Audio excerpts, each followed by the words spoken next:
दोस्तों, welcome back to my channel. आज मैं जो आप लोगों के साथ डिस्कस करने जा रहा हूँ वो है India China, the escalation what is being happening in the valley which is just ridiculous. Many soldiers from Indian side are dead, many are injured. सुनने में ये भी आ रहा है कि बहुत सारा सोल्जर चाइना की तरफ से भी इंजर्ड है।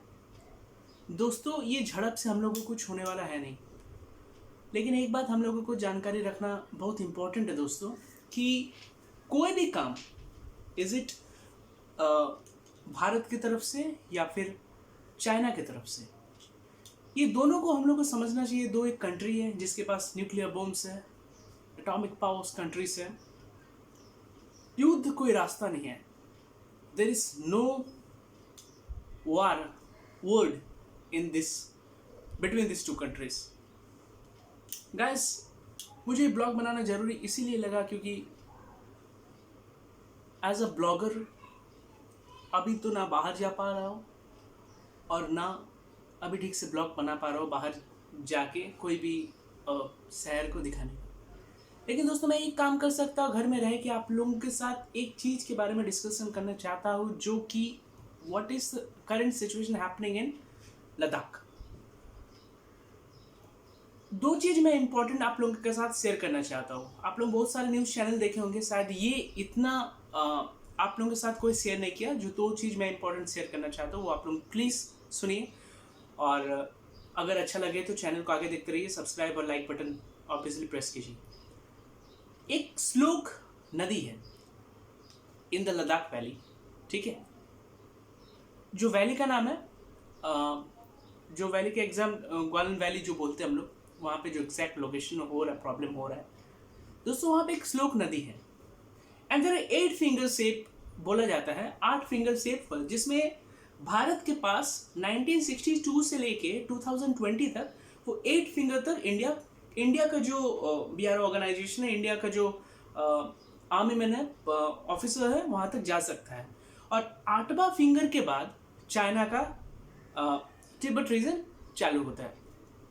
Tibet region, if you don't know, Tibet region is called the roof of the world.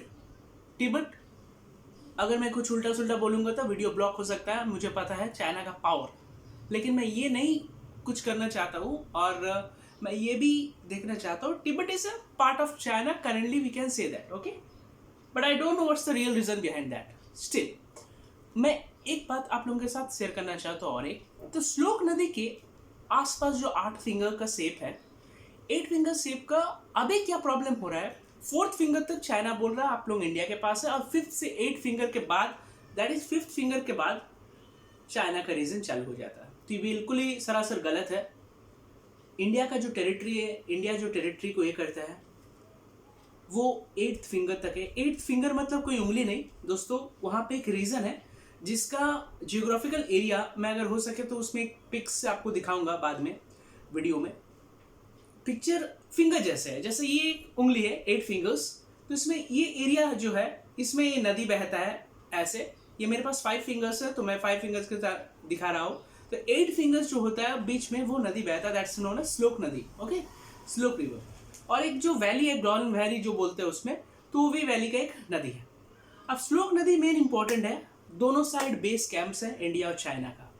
अब इंडिया और चाइना का बेस कैंप्स वहाँ पे इंपॉर्टेंट है दोस्तों, क्योंकि चाइना नहीं चाह रहा है इंडिया 4th को पार करे, 5th में आए, और इंडिया चाह रहा है कि जो उसका 1962 से रीजन है, दैट इज 8 फिंगर तक, वहाँ पे वो जाने का कोशिश कर रहा है।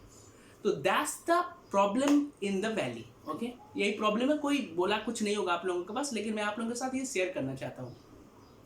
सेकंड रीजन जो मैं आप लोगों के साथ बोलना चाहता हूँ, जो चाइना चाहता है 1962 से लेके, आई थिंक 1962 में इंडिया चाइना के वार हुआ था जिसमें चाइना जीत गया था।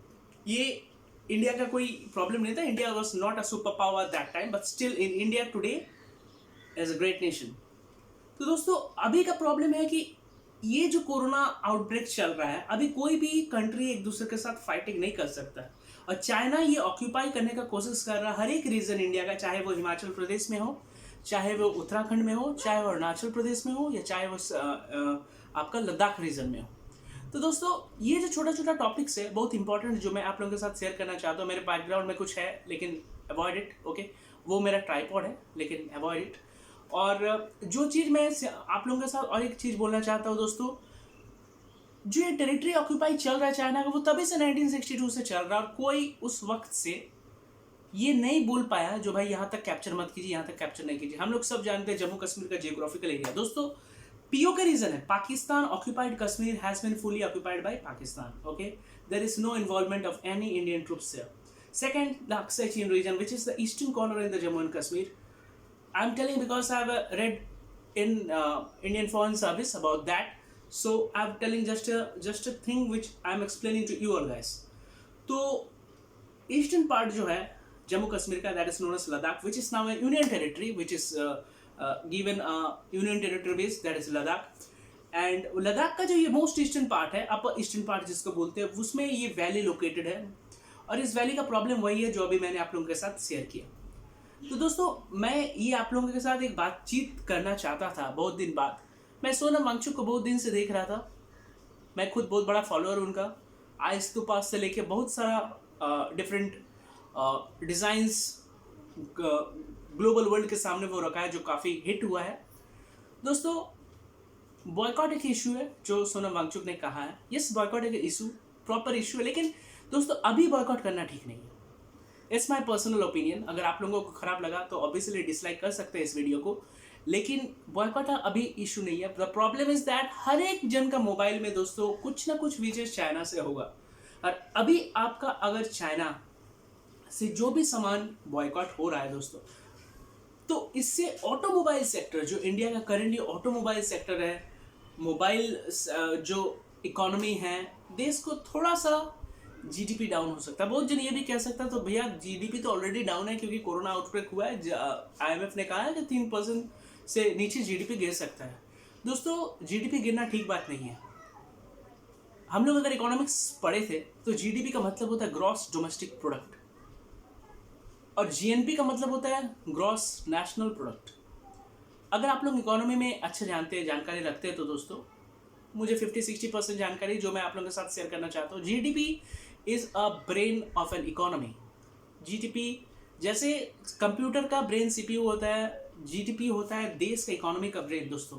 Without GDP a country can not grow to the largest leadership quality, like Narendra Modi ji, our prime minister, is doing a fabulous job in these regions, and our foreign minister, who is S. Jaishankar, is doing a great job. हाँ मैं मान रहा हूँ, कल मैं एक दोस्तों के साथ बातें कर रहा था तो दोस्त ने कहा था दोस्तों अगर सुषमा स्वराज जी होते तो ये सिचुएशन को काफ़ी अच्छी तरह से टैकल करता। सही है, वो कोई गलत नहीं कहा।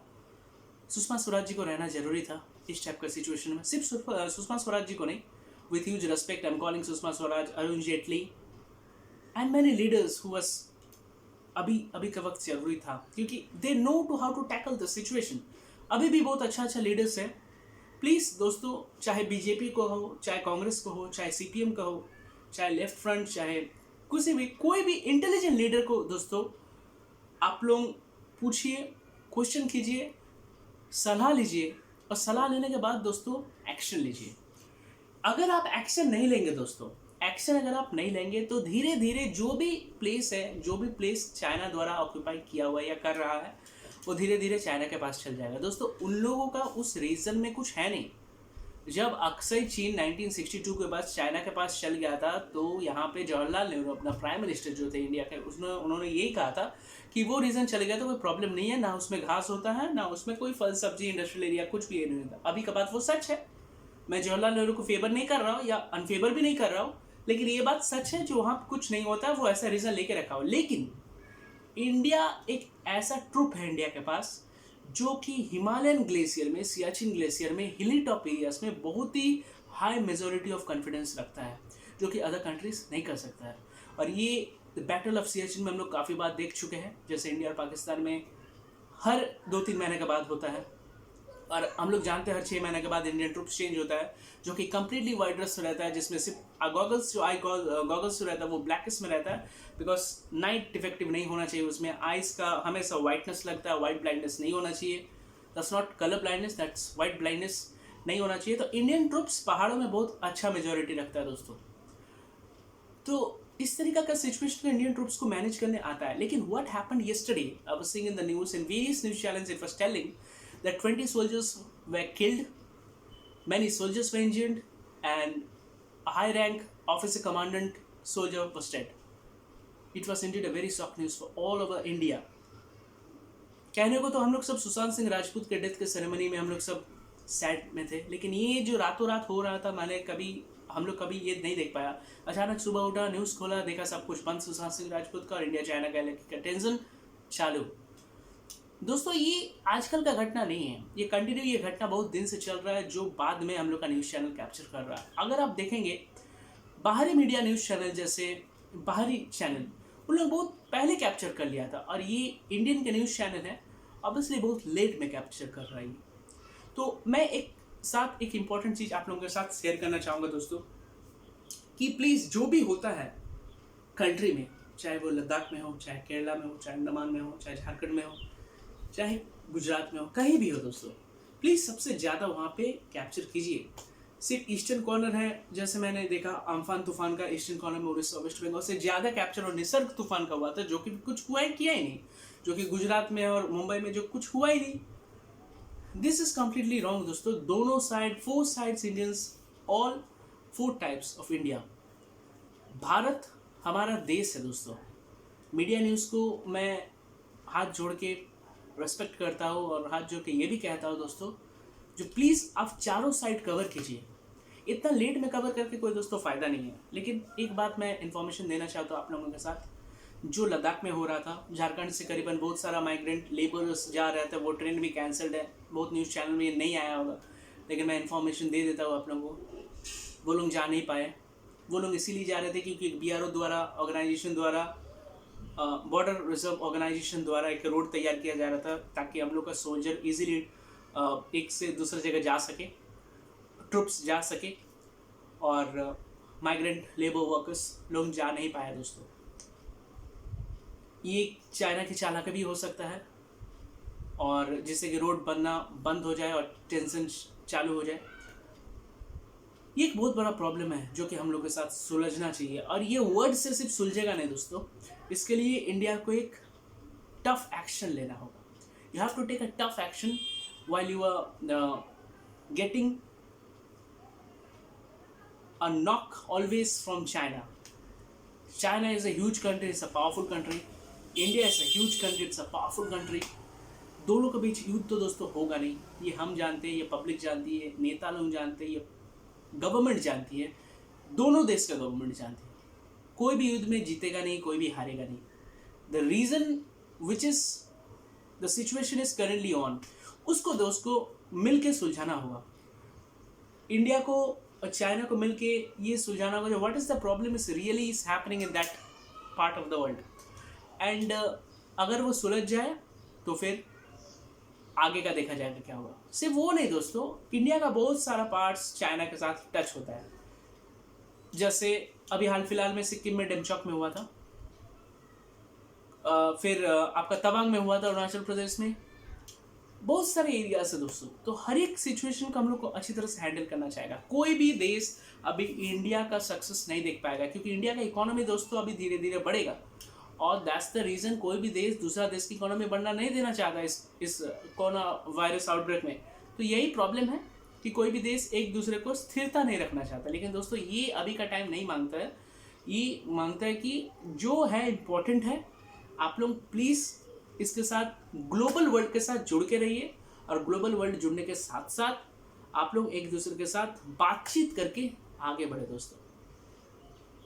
वार is not an answer to each and every question. हम लोग का मीडिया क्या करता है, हम लोग का मीडिया सिर्फ वार युद्ध करता है। That's not A answer, that's not a proper answer. और बहुत सारा पब्लिक को भी ये गुमराह करता है कि भाई युद्ध जरूरी है। You know that nobody will win this war, no India no China.